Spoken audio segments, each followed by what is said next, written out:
Hey guys, how we doing? Doing something a little different for you on a Tuesday here.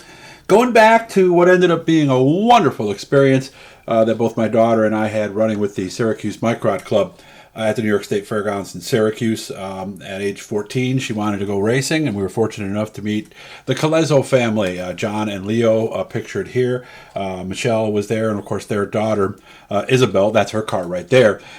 She raced as well. So I just wanted to talk a little about what the experience did for us, me and my daughter, and at the same time kind of encourage some of you guys to maybe think about that yourself, maybe about possibly getting your kids involved in a similar situation. So there's Isabel's car right there, and this is early in the day. They're getting out. And this was when they had the horse buildings right there. This has changed, obviously, at the State Fairgrounds since then. But this track has been there since 1955. And there's been a long list of people coming through there, including Regan Smith, who's in NASCAR, and then so many drivers in the area started either with these microds here or the quarter midgets. The reason I went with the microd, because I was thinking really microd or quarter midget, really, because I liked the cage, obviously, on the car, and that's the car that Allie drove right there.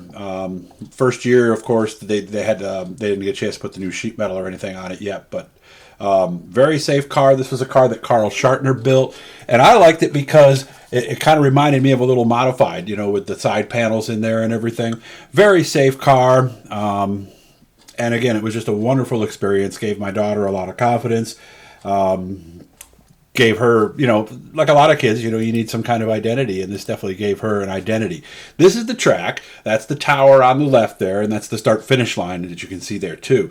But one of the other things I liked about this track at Syracuse versus some others, those walls, you see them right there. There's a hard wall on the outside, but these walls here, they're made of some kind of plastic, and there's a little piece you put in that kind of holds the two pieces together. You can see how it's kind of like a puzzle.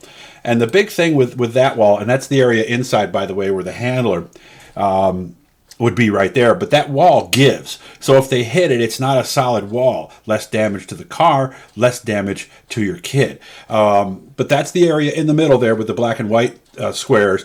That's where, because there's one person because these cars do not have starters, you either have to pull start them like a lawnmower, or they've got these things like Indy cars have with a little battery you just put on there and turn it, and it gets it going. But you can bring like a spare tire, some tools, stuff like that down in the infield.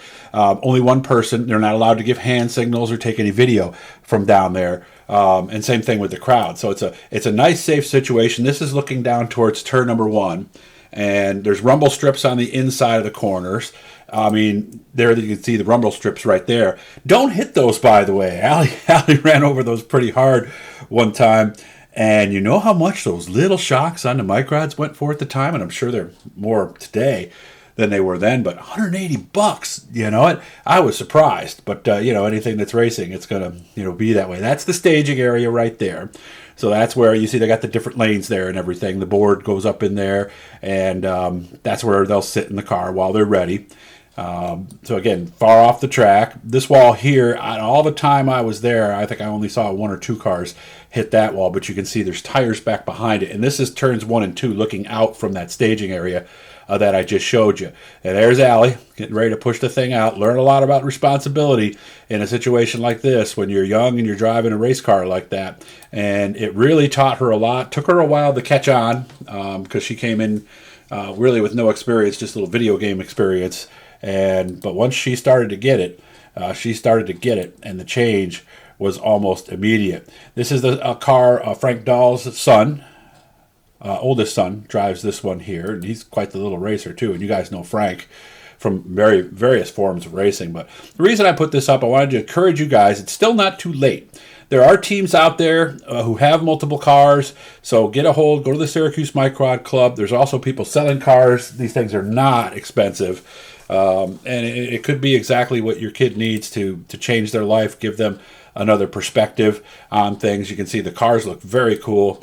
They're very, very safe. Only injuries we ever had that I remember were one of the standard injuries that you get. Well, it used to be a lot more common back in the day, but what they do is they hold the steering wheel with their thumbs inside, almost like you're squeezing it like rope.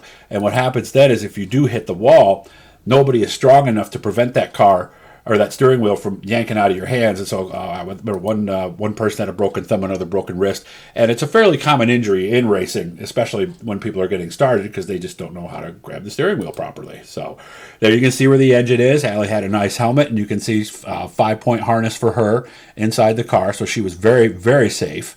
And again, this piece on the top, by the way, you see this right here?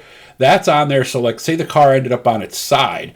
There needs to be enough space there so that, or not enough space where a bumper from another car could slip in there. So that's why they have that extra piece on the top. There's a look at the engine, and as you can see, a lot of room in there, lots of things to work on. And of course, the weight is on the right rear, give it a little more drive out of the corner. See the little fuel filter up there.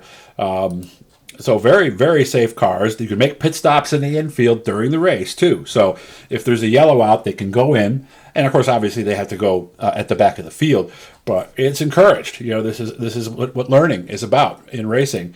And that was a little blurry right there. But this is when she was really starting to get the hang of it. So if you're thinking about doing this, again, Syracuse Microd Club. They have a website. They're also on Facebook. If you want to message me on here, you can. But I wanted to put this up before it gets too late. March just happened. These don't start till sometime in May usually. So there's still time to do this. Talk to anybody else who's done it. I'm a firm believer. It changes a kid in ways you can't imagine. They learn how to deal with disappointment.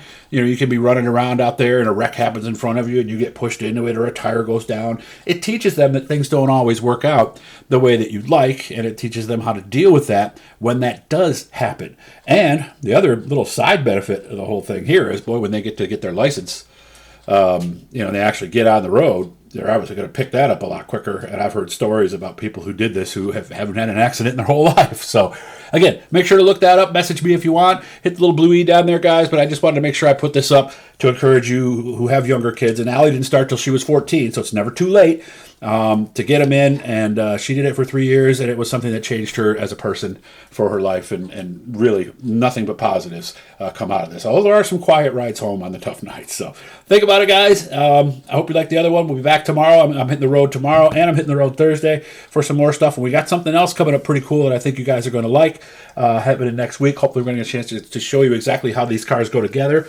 Hey, I'm having a great time. Love you guys. Wish you all the best, man. And thoughts and prayers going out to the Sabaka family. You guys have a good night.